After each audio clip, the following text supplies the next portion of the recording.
All right, so good morning, everyone. I am Angel May Tubo, your instructor for today, and we are going to tackle simple and perfect aspect of the verb for English 9 for this session.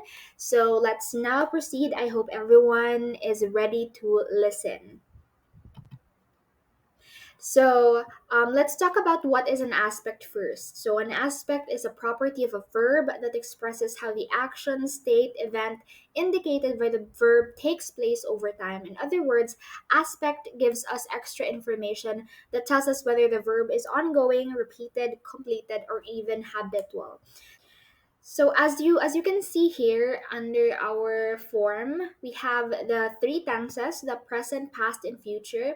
And on the other side, on the right side, we have the simple aspect and the perfect aspect. So the simple aspect and the perfect aspects, those aspects and the tenses are now somehow combined instead of separate. So it says in according to the Freeman Book of Grammar, tenses and aspects are better learned when they are um, combined rather than separated. Now let's get into how we are going to dissect each and every part of the words on the table or the form on the table. So now we have the simple present. So the simple present, it actually remains in its base form. Base form meaning it's just as it is. The word is just as it is. So we have drive and walks and walk. And it becomes drives and walks because it's not plural. It doesn't mean that it's plural just because it has an S. It just looks like that, or it is added with an S because it is the third person singular form. Now, on the present perfect, however, the word is formed with the verb have. So now we are going to add an en. The en is for its past participle. So it becomes driven. Now it becomes an irregular verb.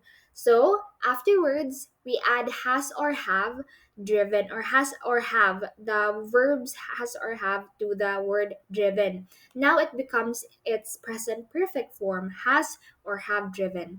Now proceeding to the word walked, we're not going to use en because you don't really use walken for walk, right? So you use ed as its past participle.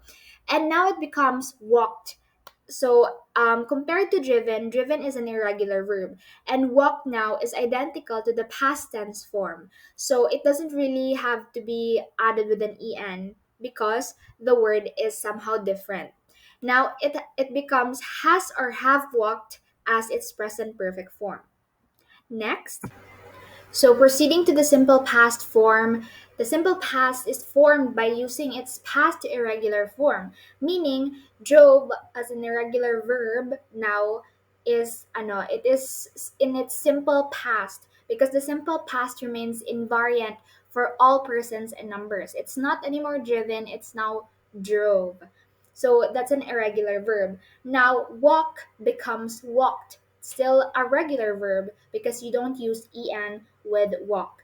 Next is past form. So a past form is made with the past form of the have verb or had, followed by the past participle of the main verb. So had is basically the past form of have. So you can use had driven, as driven is the past participle of the main verb, and then had walked. Had again is the past form of have, and then walked is the past participle of the main verb walk. Now let's proceed. Finally, we are at the end part of our session. So, future aspect.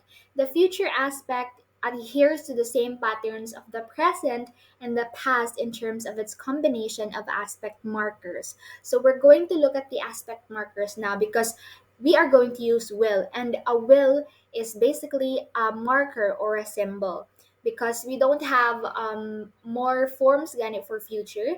So now let's talk about simple future.